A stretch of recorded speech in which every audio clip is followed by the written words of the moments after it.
The things that I'm doing regularly, like the things that I'm posting on Instagram and occasionally the community page when it lets me post my files on the community page, are very outcome focused. They're very, I'm doing this to find out what this looks like or how I can do it at home. I'm doing this because it's part of the show. So I need to like get that out in a week or two. And then you've mentioned very recently that a shift towards doing that kind of thing without an outcome in mind might be a improvement. Do you know what I'm talking about? I know, an interpretation. Okay. I wonder how generational this is. I wonder how cultural it is. I mean, particularly the way we look at the culture of learning how to become a filmmaker. I've got a current student who's kind of done a few little sessions on figure drawings at timed gesture drawing poses, or like the 30-second poses. At that speed of poses, mostly it's about like developing some kind of muscle memory or like some kind of like visual muscle memory, if that makes sense. Yeah. But he's kind of like tracking it and trying to see like progress from session to session, like kind of doing 10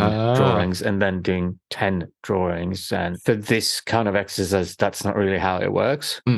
Part of the whole purpose of this style of exercise is to let go of that conscious judgment, assessment, whatever you want to call it. Yeah. Yeah. The upside to that is to kind of in some ways giving yourself, your creative inner self, a safe space to just do and not constantly kind of feeling like you're putting it out there to be judged and scrutinized and held up to some kind of standard. I like to think that's what I do when I write. I think that's kind of where I can enter that headspace. I'm not sure if we're quite yet seeing that in your cinematography exercises, if that makes sense. Yeah, they're very outcome focused. I post them and then I have a paragraph about why I did it, what I thought of it, that kind of thing. On the visual end, I'm wondering whether you benefit from taking up some kind of activity that is a bit more immediate, a bit more instant gratification. Yeah, like the sea and glass situation, which is definitely the one that I've kept around. But I'm also thinking more in terms of like actual maybe drawing. I love to learn how to draw, this kind of thing, but like also the whole point isn't necessarily the learning, but instead the drawing. Yeah, and kind of letting go of the value judgment, I suppose. This is something that Julia Cameron's morning pages had a benefit there. Because at a certain point, it just became about the process rather about the outcome. Having a time rather than a number of setups or number of pages. Again, with like writing, I tend to allocate myself time to write and not a goal, if that makes sense. Like if I'm doing planning, I'm not going to go like, I want to have this done. My head planning is I think I want to work on this. I give myself an hour to do that, and see how far I go. I've been having a lot of conversation with students lately about things like composition, things like subdivision, how to use Fibonacci versus rule of thirds, etc., etc., etc., etc. And it isn't necessarily something that I've been taught formally. I've stumbled upon knowledge here. I've stumbled upon knowledge there, done a little bit more research and reading myself, then trying a few things. And then over the years, keep trying things. So for example, like moving on beyond the rule of thirds for me at a certain point, it's kind of like, frame doesn't work with, okay, I need them either here or either here or either here, but not just right on that. And eventually through that, developed the system fifths. I've seen the fifths, yes. It's certainly a system. Wild. But that was purely because, like the thirds one didn't want to. Yeah. They got in my way. That's pretty ruthless. Later on, that fifths are kind of like, okay, all right, I can see that's actually a slightly less sophisticated version of like a double recursive fire grid. Whatever. But the point being is years of messing around with those kind of things have given me a confidence to go out and try different things. And I'm wondering, like, do you feel you have that confidence? So just as an example, like, do you feel like you have that confidence to go, hang on, this setup probably works better with thirds in the horizontal, but fifths in the vertical? No, not really. I've really only thought, like when I think of that kind of thing, I think this setup would work better with this person a little bit to the left of the third, or a little bit to the right. I still kind of fit everything I do into that kind of framework, I think. I'm not like stuck on the rule of thirds, but I never think of a replacement for it. And this, I guess, kind of like is a little preview of the film student rebate. Because students are asking, well, how do you use these? Like, why rule of thirds or Fibonacci over rule of thirds, or like whatever. You start going out there and pushing. So I've started exploring more kind of harmonious proportions theories that have been around since the Middle Ages. So, for example, the left and right margins in a document. Yeah. Like, do you know why they are the way they are? I do not. There's a 3-to-2 kind of ratio proportion that they're based on. I see. And so on and so forth. It seems that it may be worth kind of exploring some more of the Fibonacci pairs. See, I think I have yet to think that I have like the experience to warrant my own research being able to apply it properly. It sounds like you're doing a lot of independent research, but I feel like you probably have a much more experienced mindset to actually apply it, if that makes sense. It does make sense, but again, what's making my exploration more valid here than yours? Why should my exploration be more valid than yours? I mean, the exploration isn't invalid, but I feel like you probably have more knowledge and experience to apply it, like soundly, if that makes sense. Why? I don't know, you've been around for longer. You've been doing this for longer. And why does that make my application more valid? Well, because you probably know more than me in regards to things like composition and framing, all that nonsense. Yeah, I see what you're doing. The PSYOP, right? The PSYOP, yeah, all right. Okay, yep, I'm following. My point being is that if that's your attitude, then how are you going to get better? Fair enough. That's a very good point. How do you think I came up with the language of diffuse ratios in lighting? There's no validation. There's no one who's put it together like that before. Oh. It's not from a textbook. You just did. Just it made it easier to understand. And it works. First, it made it easier to explain. And second, it made it easier for myself to understand. And then thirdly, I went and got the data to actually back it up, validate it. Damn. But that validation didn't come first in the process. It came last. For lack of a better word, like tartan phi grid, that was a complete kind of stab in the dark. Now there seems to be some validity to it. I haven't done enough actual data samples to back it up fully, but again, didn't come from a textbook, didn't come from some kind of other lecture, came from like a knowledge of two things. A, that American headroom is less headroom, but no one's been able to quantify how much less headroom, and then a hunch of trying the Fibonacci phi grid on it. But the point being, I don't have the authority, so to speak. But going out and actively trying to connect some dots is what is seemingly in the longer term looking like it is going to give me the authority, because there seems to be a connection. Yeah. But my point is, at the start of it, I had any more authority than if you yourself had gone and done the same. So A, where did my authority, if I have any, come from? My degree doesn't say. Knows how Fibonacci works. No, it's got nothing on like design. It's got nothing on history or anything at all like that. So where did that authority come from? Kind of sounds like it came from after doing it, which is the ironic part of the process. The authority came after you ended up being right. But my point being is... Yeah, you didn't have it technically. I didn't have any kind of external validation of the authority to make this connection. Now, if there is any authority, it is purely coming from having made the connection. And the point I'm trying to sigh up in there is that in very real term, it came from doing. Yes. But weren't you doing with an outcome in mind, or were you just doing and then eventually came to the realization, and then that's what brought you into that process of figuring it out? Damn it, he had to ask you now. Because I guess in some ways it is a bit of a chicken and egg situation. I don't rightly know which came first, to be honest. Slightly different kind of preview of the film student rebate. Having to explain has made me go and ask new questions. Because you go, well, why is that? So I guess in that way, there is that outcome driven, as in finding an explanation. Yeah. But it isn't necessarily in that kind of traditional media production deliverable. It is deliverable in terms of delivering knowledge and understanding, but I'm delivering that to myself as much as I am to anyone else. To a certain extent, I've kind of been weighing up the things that I do. I mean, obviously there are some like contentified sort of setups and images that I've made because we've spoken about them on the show. And then we've been like, I have a week to do this, so I'm going to do it. I think I'm also subconsciously weighing up certain ideas that I have based on whether or not they're worth my time, if that makes sense. And I'm obviously weighing up whether or not something is worth my time by whether I will get something immediately useful to me out of it, which is, I think, slowing those down a little bit, if it makes sense. But also sounds kind of half reasonable to me. I would say a lot by the sounds of it, as in slowing it down a lot rather than just a little.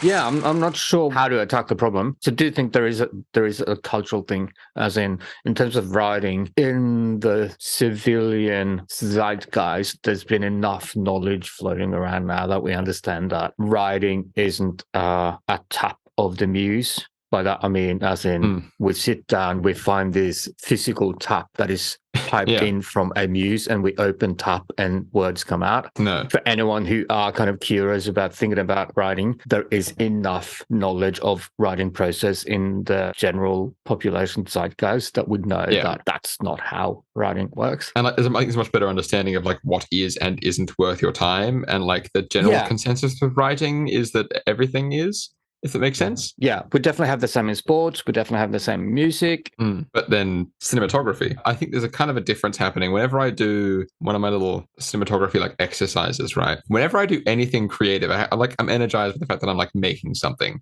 you know, like I'm get to do something, get to make something. If I'm writing a script, I'm energized by the fact that I'm writing a script and it will be done eventually, and it's going to be a thing that is mine, that I like, and is a story. I'm not really motivated entirely by like it being seen. Definitely am in some ways, but like, whereas when I'm doing our little cinematography exercise things, I am not really feeling the energy. I'm not really going like, oh, I'm making something, you know? It's like I'm ticking a box instead. I need to find the balance. There are a few things in the way of this. First off, I only have myself. So if I want to make a still story, I would need to use only myself as my model. And then you go, wait, no, but why don't you use other people? But in a certain way I am, because we're already working out production on those little skit thingies. That's a cinematography project of mine that I am happy and energized to make. I think I'm trying to find something on the small scale, the kind of thing that I make, as I already do, in my room like once a week. It takes like 2 hours to make. There's also like energizing in like a creative way, if that makes sense. Yeah, I hear you. I'm not sure how to approach it because neither am I.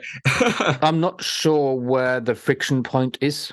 If I just simply start doing I mean, I've had an idea where I wanted to just like shoot an SMR of me talking to myself at some point. That sounds like a lot of fun. I would probably need to write it, which is also fun. It would probably, and I would want to make it look good, which would be an exercise in cinematography. I'd only have one source really, I have my light, that's really it. But for some reason, I just haven't done it. Every time you say "and then," as in, did you count it yourself? Like, how many times did you say that in that exercise? How many times did I say it? I know, but that was at least 2 or 3. Nice. Some kind of small SMR exercise, and words to that effect, and then came the modifier with myself. So that would be like the first modifier, like the first, and then make it look good. So every time you add a modifier on it, to me, it sounds like a friction point. And this is where, like, I don't know, either are we kind of going to try and hammer it through the wall, or are we going to try and find some kind of sneaky way of like circumventing it, or are we going to matrix it and just go like there is no wall? I'm not sure here. I'm a bit pro there is no wall sometimes. If I just do things, you know, yeah, not sure that we're on the right path with that. We've been saying that like verbally. We've been saying that since the beginning of the podcast. And obviously that means that there isn't a lack of kind of realization that this is going to help. There doesn't seem to be a lack of will, but there is something else. Some of what I'd like to push towards, the want of a better term that never really got replaced, kind of this guitaring of filmmaking. When, where, and how do we access this kind of almost Zen meditative repetition? Exactly. Yeah, I think this has sort of been like this entire thing has sort of been like the long-term search for specifically that. The kind of thing that you get when you play guitar, or when I write, or when you wake up in the morning and do your morning pages, that kind of thing. I think I heard a clue earlier in that kind of like it's a bigger undertaking. I'm wondering, like, is that a way of trying to circumventing? Like, is it that in your mind somewhere anything to do with the C word is a big undertaking. I always feel the C word is in cinematography. In this context, yes. I mean, yeah, I do consider it to be like a more fiddly and requiring more effort than most other creative undertakings, and I do, if that makes sense. So I'm wondering then, like, is the challenge to try and recontextualize that, even if it's not practically, but at least mentally make it less of an undertaking? Yeah, that's fair enough. I just stop considering it hard and start considering it easy and approachable, which is actually happening over time. If I'm being perfectly honest, the more I do my things, like it is happening.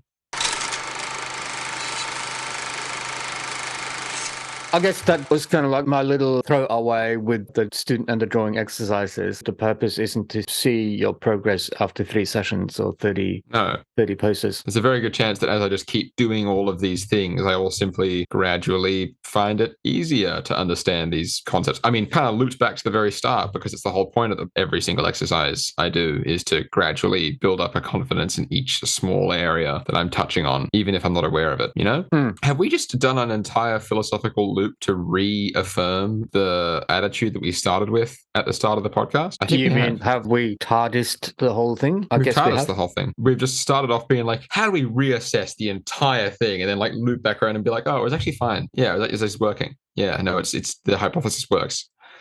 It may be time to try and make with friends a bit more in terms of, not in terms of the skit, but in terms of the actual pure practice for the sake of practice. Yeah, that's the thing. The skit thing started off as that, and because we've run into a few like small production issues, it has become a bit more, which is a bit frustrating. It's meant to be like a monthly thing, but it's hard to get the first one going. I'm thinking more in terms of, have you ever done any serious workout like over a period of time? I think so. It's a lot easier to keep up with, at least for a short period of time, with some kind of workout buddy, some kind of gym buddy. Right. I got you. Yeah. Someone that's there to alternately encourage you and prod you. Yeah. That's what I mean in terms of like make with friends in terms of practice. Oh, okay. So even if we're just like communicating and doing similar things. Like this week, we're both going to do XYZ. Exercise, compare notes. Oh, I really hate this part of it. What? Really? I love that part. Or like, oh, but this is going to be a lot easier if you do that. And then turn around and go, oh, geez, I never realized I'm actually thinking about this the wrong way. We should really be doing this. What do you mean? Yeah, try it. Right.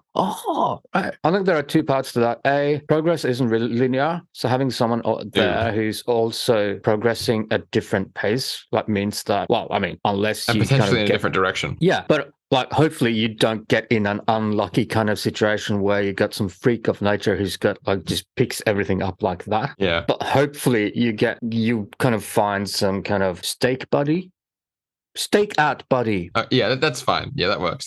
Stake out buddy. Stake out buddy. Who's relatively average in progression, so that you both see that, you know, I'm not actually falling behind. I'm not actually that far behind the curve. I'm not actually like this ideal progression path person that I'm comparing myself subconsciously to, like, doesn't actually apply. Hey, you seem average. Do you want to do exercises with me? It could even be a case of going on the famous Cineportal Discord and saying, I'm about to do this. Does anyone else want to do it around the same time so we can compare notes when I'm done? Like, that is the point of the Discord, after all.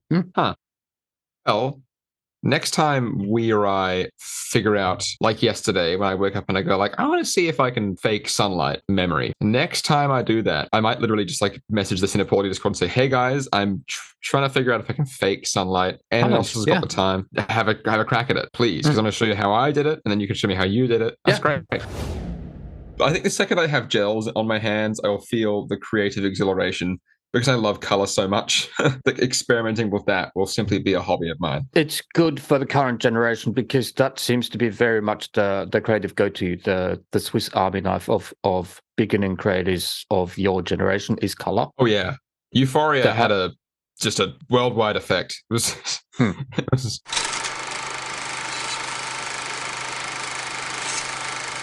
horrible, trendy buzzword form of tutorial cinematography that's been happening lately, but I feel like that kind of aggression is probably unwarranted. I'm envisioning some kind of like Waldorf and Statler of Statler. Why does that ring a bell? What is that? You know, the 2 grandpas on the balcony in the Muppets? Yes, the 2 angry dudes. Yeah, that's Waldorf and Statler. So I think every time we do a hateful counter voice episode, we need to do a rebate episode. So like, for example, top 5 film student fails, which has has not yet been rebated yet. I think it should be a next week's project, just so you have ahead of time. If we do like a things wrong with current cinematography culture or like YouTube tutorial culture episode, we need to have like a things right with current cinematography / something culture, which would probably be like the things wrong one would probably be like buzzwords, and the things right one will probably be like the anti-Waldorf and Statler. Yes, exactly. Brand ourselves as the sometimes Waldorf and what's his face of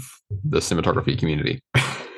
Sorry. Right. So, slight here be rabbits aside. Oh, there's Yes. rabbit. Oh my god! Wow. Rabbits everywhere. My observation is that, Euphoria did seem to impact with a generation of creators and makers. Oh, yeah. Enough that we probably can start thinking of as the Euphoria effect. Oh, yeah. The Sam Levinson effect, almost. There's a bit of a kind of crossover, I think. What was that kind of reimagining of the Archie comic? Riverdale.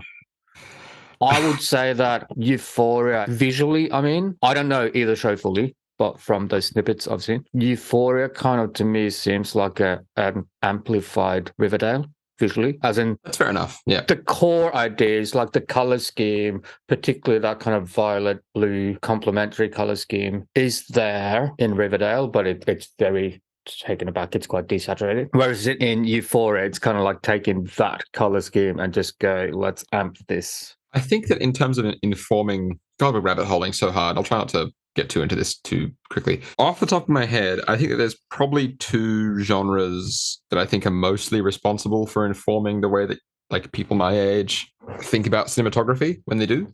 Mostly because they're both genres that appeal to young people, mostly made for and by fairly young people, and distributed by companies that focus on young people. And that's, teen television dramas like Riverdale and Euphoria and 13 Reasons Why. That's like slightly younger than my generation. That was the equivalent was Buffy. Yep. Yes. Yeah. And the kind of like the Joss Whedon look that sort of. Yeah. And then like if we look at generation and a half before that would be, what's it? The Fonz? Happy Days. Yes. And then I guess before that was West Side Story.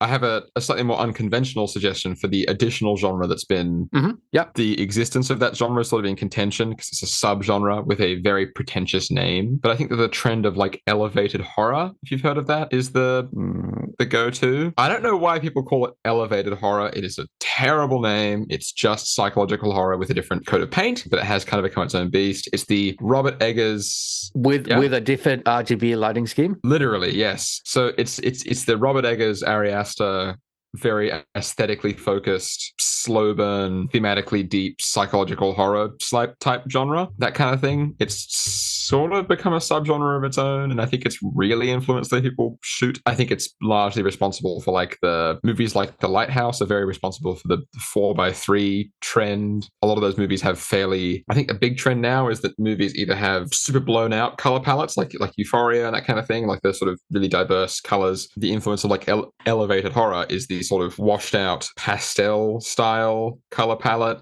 A lot of close-ups, a lot of wide open shots, a lot of close-ups where people are just facing the camera. Oh God, why did I say it with so much disdain? I'm so sorry. And also Wes Anderson, now that I think of it, has had a pretty intense effect on the way people my age look at how to shoot movies, I think. Those three things: teen dramas, elevated horror, and Wes Anderson. Just going to reiterate to the audience, my movie going career is either on hiatus or stagnated, on permanent hold. Do you watch like old movies still, or do you just like not watch movies at all Occasionally. Okay. Yeah. I'm not really familiar with, what do you call it again? Elevated horror? Elevated horror. It's a bit of it's more of a buzzword than it is a genre term. The most recent Scream movie took the piss out of it. So I'm somewhat familiar with the visuals of Midsommar. So I think that's Ari Aster, isn't it? Yeah. Yeah, to me, that's kind of a nostalgia zeitgeist aesthetic. That's a good way This of is putting it. something that I think is not a new creative phenomena. This seems to crop up in absolutely every single creative generation, which is a nostalgia for something that that generation missed out on because they're too young. Oh my So God. a kind of Okay. like You're catching up on it. Yeah. a kind of nostalgia for a zeitgeist that came before their It's funny that creative you say that. selves. And Sorry, go it's not on. new. You've just snuck up on one of my own ways of thinking with a knife, unannounced. Because I'm a big fan of like, whenever I think of how I'd love to shoot things, I always think that I'll be very, very happy if I manage to either replicate or at least somewhat emulate to an appropriate extent the very, very, how do I put it, stagey, but not in a gross way. The kind of like mid 90s, the camera's always trucking about everywhere. It's almost always moving a little bit during a shot. Everything feels very tightly constructed and everything sort of. Do you know what I'm talking about? It's like it's in a whole range of movies from like, you can see it in like surreal stuff like Naked Lunch, but you can also see it in like Glenn Ross, most of the Coen brothers movies from the 90s, which I realize is probably because of the R word, but you know, that kind of hypermobile, but also very precise, set focused and space focused shooting style. Like that's something that I really like, which I just missed out on, and I think like, that'd be nice to replicate. And you just snuck up on that desire with like a knife and just to threaten it. I think a lot of it is the Fichtean dialectic. Thesis, antithesis, synthesis. Right. Yeah. And so I do think that in every generation of creatives, there is a kind of subconscious longing for the previous antithesis that they were too young to catch the wave of. So for my generation, it would be 70s because like we grew up in the 80s and the kind of like overblown, glossy, kind of sugary. Yeah. Like 80s. sugary, it's a good way of putting it. Paul Not as in not sugary as in like kind of sugary as in, you know, you're eventually going to get diabetes. Yes. No, like the way that unless I've gotten my years wrong, I'm picturing RoboCop. Yeah. That kind of sugariness, the sort of like. But I'm talking more like just a whole culture as well. Yeah. You know, everything's pastel colors, like everything's kind of pastel colored, fairy floss, saccharine, sugary. For us, a lot of the kind of antithesis was the 70s. Grimy stuff. A lot of the nostalgia, and I'm seeing in the few examples of elevated horror that I know of, is kind of, I guess, what I would think of as a mid 80s, late 80s lo-fi home movie. Not to a blown out extent. No, not like trying to emulate it, but it has a similar. Not like Super 8, the J.J. Abrams disaster movie. Like literally taking the Super 8 home movie aesthetic and just plugging it straight in. Yeah, which I've heard a lot of people say like out loud about their movies. But yeah, I'm seeing this as more of a kind of, I guess, a nostalgia for analog. Fair enough. I suspect that your generation, we are going to see that kind of similar. So I don't know what to call it. Reminiscence? Nostalgic reminiscence? I have a more deliberate example for you. Like it's not got the sort of subconscious antithesis situation happening. Have you heard of Aftersun? It's a recent release. No. That one it's a large chunk of it is supposed to be digital home video. And that was going to be my net. Yes. A large chunk of that movie is... Not necessarily digital, but like analog video. Yeah. Like I think my generation will focus on digital home video. That's what we had. I had my Sony camcorder. No, but that means you actually had it. Oh, what we missed out on. Yes, exactly. Right. Okay. Yes, I'm following. So the video high 8, the VHS-C, the actually being able to rewind the tape and that kind of stuff, but in video format, you know, the real kind of chunky time code and date overlays and that kind of thing. I think that people my age definitely have a sort of certain I could just be projecting. I think people my age have a certain yearning for the clunkiness of analog technology. Everything is so streamlined now. It feels like I'm being fed baby food. So having to actually, you know, put something in something or press a button, even that feels tactile and interesting. You know?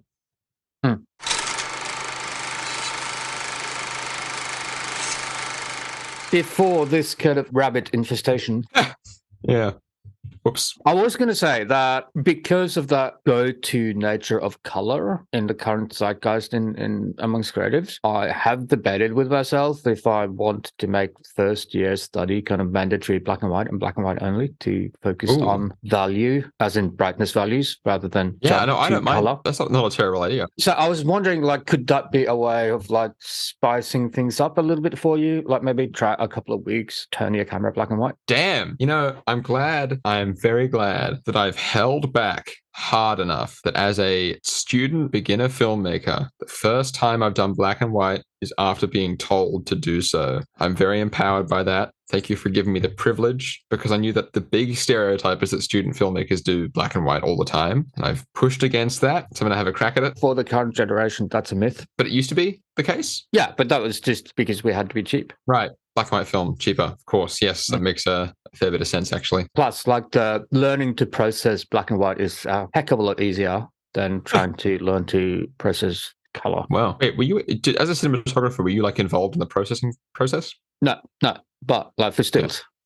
Yeah. No, I was just going to say, like, I did dabble in stills before cinematography. I do stress dabble, as in I've probably processed maybe 12 rolls or something like that. And the dabbling ended. Yeah. Well, even though black and white was cheaper, it still wasn't cheap, i.e. it wasn't free. So are you suggesting that I, like, not even just do it in post, set my camera to black and white? Yeah, so you get that immediate, this is now black and white. Yeah. Huh. However, if I'm shooting in CineStyle, won't I lose a bit of my potential dynamic range if I set it to black and white? Or is that silly? Yeah, but I think also for the moment, okay, let's shatter some confidence and then let's see if we can build it back up. Keep talking. Right. I'm gonna do a bit. Keep talking. Hang on. How are you delogging your CineStyle? That's a funny word you're saying right now. I don't know what that means. As I'm in- just literally whenever I take a photo with CineStyle, I pump it through Darktable and let it do its automatic processing, and then I just do that. See? When I say see, I mean like actual see word. See? The style? Looks good. I like it. As in, you starting to think a little bit of Mank? It looks like Bank. It does. The blacks aren't quite black enough, and mids are a little bit on the magenta side, but I like it. Yeah. So here's the kind of downside: like you're not actually getting what CineStyle is designed to do because you're not delogging properly. So yeah, outside of like the purely technical tests, what's the point? Yeah, I guess I'll try and figure out how to delog properly. I didn't even know that was a thing. My recommendation for a little bit would be to go to something like a neutral picture profile, like unless you're doing something like over-unders, like unless you're doing something extremely technical like that. Forget about CineStyle for now and concentrate on doing the exercises. So I would recommend something like the neutral picture profile and go that black and white. So I think part of what I'd like to push for is try to do some research on flow state. Yes. We started off doing research on flow state, and then it's pretty good to return to that. And particularly research on flow state triggers, as in how can we prompt ourselves to enter flow state. And part of that is mixing things up. Like if things gets too much the same over and over and over, then our brain kind of checks out. I think the best thing about the cinematography exercises is they're a little bit different every single time, which is kind of keeping me engaged whenever I do them. I never like sit down and go on my phone while I'm doing them. If that makes sense. Which is nice. Maybe I'll have something different for lunch, or change my personal routine up during that day, that kind of thing. Yeah, I'm not entirely sure. Like I haven't done that much research. So I don't really have a controlled environment to do when it comes to trying to find a trigger, but I do know that like having a little bit, like that little bit of jeopardy, so that like the stakes. The stakes. Usually helps, like having a little game that's enough kind of stakes. And then the surprise element is kind of like it's kind of difficult to surprise yourself when you design an activity to surprise yourself. But little things like, like having a start signal with a steady countdown, but then suddenly jump it like half a second before the actual start. Yeah. You get that tiny little jolt occasionally, just sharpens the brain to kind of go, oh, okay, I have to step up. I'll attach a shock collar to myself, and I'll just get like a friend of mine to be like, every now and then. Things like setting a timer on things. But maybe not set exactly the same interval every single time. Like, I have half an hour to shoot an SMR with myself, or I have like an hour to replicate sunlight, or I have 47 minutes and 35 seconds to do this. Like, For example. Yeah. You know what? Sorry, I just had a brainwave. Shooting in black and white makes my shooting in SMR with myself situation a lot easier, because one of the big questions was, how do I match the color temperature of all the warm lights in my house? And now I don't have to. I realize it's the complete opposite of the kind of mindset we're trying to encourage right now, but I just thought I should express that. It's just this just makes my life easier in that regard. Yeah, sure. Anyway, that was just a bit of a digression.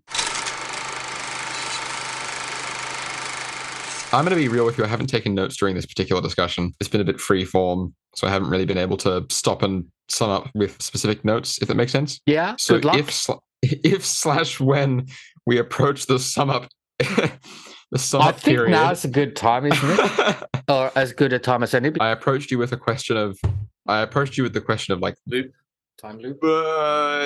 Actually, we have kind of a loop today. So the fun question for today was, how do I achieve the same sort of calm, creative liberation that I have when I write or whatever, and when you draw? How do I achieve that kind of thing while I'm doing my various weekly cinematography exercises, right? After a long discussion, we have come to the conclusion that it's pretty much the solution that we came up with in the very first few episodes of this particular pod, if that makes sense. We've just been like, oh, just keep doing it. Excellent. You know, now that I think of it, that was kind of my solution with like writing. I just kept doing it until it didn't become a labor, and then it isn't. So, alas, there's a very roundabout way to reaffirm the philosophy that's been informing our entire discussion focus for like the entire course of this show. I think we did throw in a couple of new options though.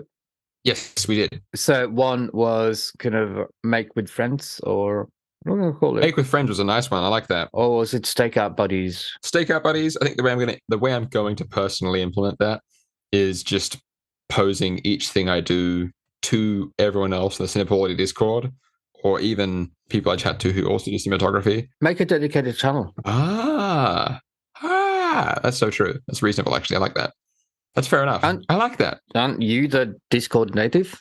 Yeah, but I'm also really silly and I don't know anything. So that's the number one blockage in that regard. Anyway, I'll do it later. We discussed the kind of, you've mentioned your very, very cool idea of introducing your students to cinematography via like black and white to start, because color is such a big focus nowadays. It is like everyone's talking about LEDs and RGB and all this stuff. I think the idea of using black and white to just focus on levels and exposure. Mm-hmm. And the exposure, funny how I forget that acronym after we talk about it. Anyway, at which point all the color in my world was drained away. I'm stuck like this now forever. A little bit about the use of like changing up routine, i.e. going to black and white. Flow state. And as a way of instigating more of a flow state. Yeah, like I'm excited to see what I can do with black and white in my following exercises. We discussed kind of chucking out CineStyle until I actually know how to use it. Mm-hmm. Which will be some personal research of mine. Proper delogging. Proper delogging. He says it like it's which side of the screen are you on? Am I pointing at you right now? Well, the way you say delogging, it's as though I really hope I hope for my sake that none of the audience know what that is either. Yeah. And now I'm stuck in black and white. Whatever exercise I deliver next will be in black and white. I might capture some stills of just an SMR of myself, because I'm, for some reason, really fixating on that for some reason. Not sure why. It's been another one of those conclusions where I don't quite know how to finish off. And lots of rabbits. Lots of stuff about thesis, antithesis, synthesis, and the reminiscent nostalgia, which I've finally got a word for. Reminiscent nostalgia theory. That's pretty much it, I think.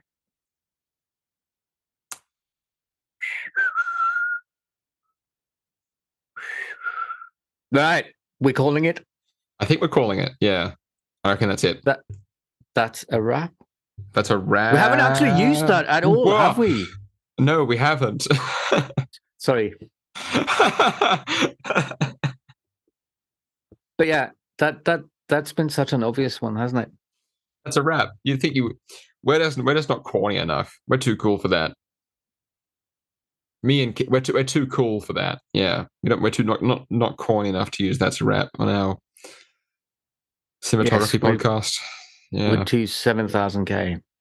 242.